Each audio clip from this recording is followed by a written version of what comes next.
coopératives, pas mal de... Je suis pas d'accord avec toi. Ah bon? C'est pas le cas en France? Ou bien aux États-Unis? Je suis pas d'accord. Je suis pas d'accord avec toi. Oui. Je suis d'accord et je suis pas d'accord avec toi. Parce que, regarde, je vais me mettre un peu à l'antenne. Bon, on va discuter gentiment. J'espère, on aura tout le matériel. Je vais prendre vraiment la voiture et je vais parcourir l'Amérique là, vraiment. Elle ne s'arrête pas à New York, à Washington, etc. Je vais te montrer, tu vas voir comment je parcours un avenue où il y a des industries et de l'immobilier, des centres commerciaux, etc., des entreprises de transport qui ont des parcs, trucs.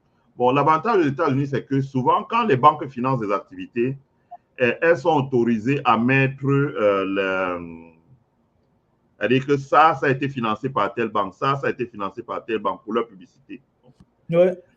Par exemple, je peux conduire de Chicago pour aller à Racine, là où Microsoft va construire un data center qui va faire 10 000, qui va faire presque 20 000 emplois. Là. Mm-hmm. Tu vas voir que de deux côtés déjà sortent de terre des centres commerciaux, etc., etc. Et quand tu passes dans ces centres commerciaux-là, donc tu peux voir qui a financé, parce que je ne sais pas si c'est une obligation légale. Et je Ouais. peux te dire que je l'ai fait. Je me suis arrêté pratiquement pour regarder les hôtels qu'on construit, les centres commerciaux qu'on construit, les transporteurs qui mettent ceci là, etc. Tout, les gares, tout ce qu'on construit là. Tous ceux qui ont financé ça, c'est toujours des banques régionales, des community banks, des banques régionales, des community banks, des pools d'établissements de microfinance. Elles se constituent en pools. Je n'ai pas vu les banques nationales. C'est-à-dire que ce qui se passe aux États-Unis, c'est que les banques, les grandes banques que tu as citées là, je suis d'accord avec toi, qu'elles ont une part de marché importante. Mais elles font dans la banque à un autre niveau. C'est très réglementé par l'État. Je vais dire que quoi? Quand une banque comme par exemple Old National Bank, qui est une banque régionale, va donner un crédit d'1 milliard, par exemple, pour qu'un entrepreneur construise un complexe hôtelier à côté de cela, là, lui, le crédit d'1 milliard, là, il ne va pas le garder, en fait. C'est un prêt hypothécaire sur 30 ans. Ouais. Il va le reprendre maintenant et il va le à des plus grandes banques comme celles que tu as citées. Ce qui fait qu'en fait, quand on regarde le total, oui, en termes de total bilan, elles concentrent la majorité parce qu'elles deviennent en fait comme des banques qui portent les petites banques. Mais sur le terrain, ouais. Parce qu'on a beaucoup de petites banques bien organisées, régionales, communautaires, etc., etc., ces banques-là, la régulation est conçue de manière qu'elles reportent leurs activités vers les plus grandes banques. Donc, les plus grandes banques ne vont pas chercher les affaires. Tu vois ce que je veux dire un peu.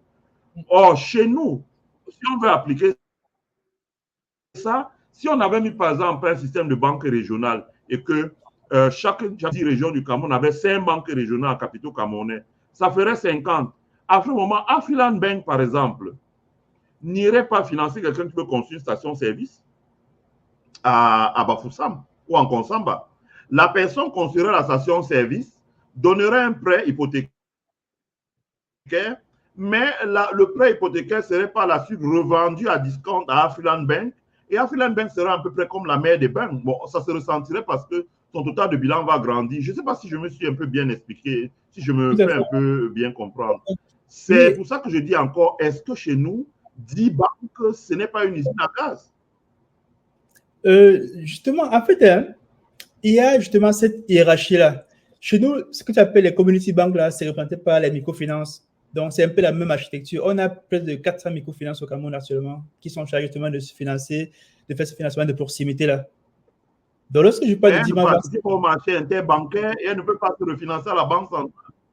Justement, ça, c'est justement des choses qu'il faut développer. Les microfinances ne participent pas au marché interbancaire, elles ne peuvent pas se refinancer. Ça, c'est des choses qu'il faut développer, en fait, pour qu'elles, justement, ça, c'est des choses qu'il faut développer parce qu'aujourd'hui, si la microfinance est encore assez embryonnaire, et je pense justement qu'il faut les développer.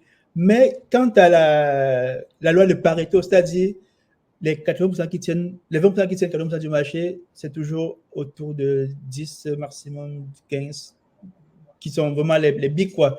Mais je suis d'accord avec toi, justement, qu'il y a justement ces petits qui font un travail de proximité dans les financements, dans toutes les opérations bancaires.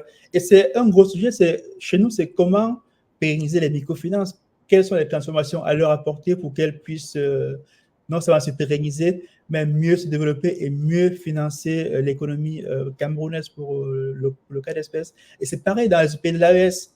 Donc, lorsque je parle par exemple de l'écosystème financier, il n'y a pas vraiment que les banques, il y a aussi les microfinances, mais qu'il faut améliorer parce qu'elles sont toujours dans le modèle vraiment de base d'il y a 40 ans.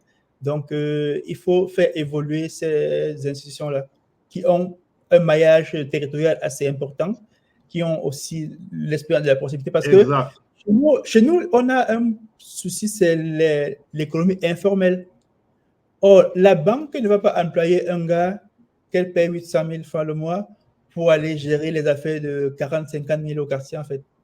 Donc, les microfinances sont faites pour gérer cette proximité avec des acteurs de petite taille, donc du secteur informel, et qui parfois emploient les méthodes que la banque n'emploierait pas. C'est-à-dire, lorsque quelqu'un veut faire un recouvrement, s'il a une microfinance, l'approche qu'il utilise, le banquier ne le ferait pas parce que le banquier, justement, s'expose à des sanctions, à plein d'autres risques qu'elle ne voulait pas prendre. Donc, les microfinances ne vont pas remplacer les banques sur ce petit segment. Et c'est justement le but, justement, de pouvoir améliorer les microfinances et faire des banques qui les chapeautent pour que l'ensemble fasse une meilleure cohérence pour le financement de l'économie.